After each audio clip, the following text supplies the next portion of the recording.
आज हम ईसा पूर्व और ईसवी सन की कुछ प्रमुख घटनाओं को देखते हैं। ईसा पूर्व की घटनाओं को सबसे पहले देखते हैं। 2500 से 1800 ईसा पूर्व में सिंधु घाटी सभ्यता का विकास हुआ था। महत्वपूर्ण यह माना जाता है, सबसे महत्वपूर्ण तथ्य है कि यह 2350 से 1750 के बीच में सर्वाधिक मान्य तिथि है। 599 ईसा पूर्व में महावीर स्वामी का जन्म काल माना जाता है। 599 में महावीर स्वामी का जन्म काल माना जाता है। 563 ईसा पूर्व में गौतम बुद्ध का जन्म काल माना जाता है। 483 ईसा पूर्व में इनका निर्वाण यानी कि मृत्यु प्राप्त हुई थी गौतम बुद्ध जी को। 327 से 326 ईसा पूर्व के बीच में सिकंदर द्वारा भारत की खोज एवं यूरोप व भारत के मध्य भूमि मार्ग की शुरुआत हुई थी। 269-232 में सम्राट अशोक का काल माना जाता है। 269 से 232 ईसा पूर्व के बीच में सम्राट अशोक का काल माना जाता है।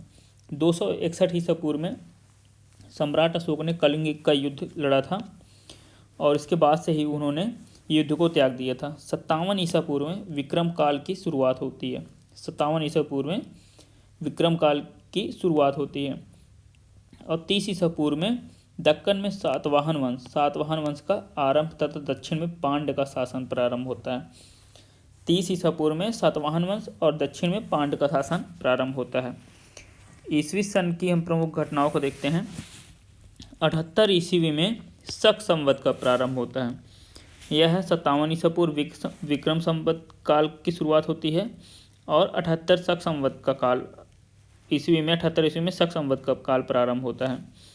320 ईसा पूर्व में 320 ईस्वी में गुप्त काल का आरंभ प्रारंभ होता है। 320 ईस्वी में गुप्त काल का आरंभ प्रारंभ होता है। 360 ईस्वी में समुद्रगुप्त ने संपूर्ण उत्तर भारत 360 ईस्वी में समुद्रगुप्त ने उत्तर भारत तथा दक्कन के अधिकांश भाग को जीत लिया था।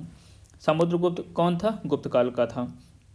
380 से 423 ईस्वी में चंद्रगुप्त विक्रमादित्य का शासन था और कालिदास का काल कहा जाता है। ये 380 से 413 ईस्वी में चंद्रगुप्त विक्रमादित्य का काल माना जाता है और कालिदास का काल माना जाता है।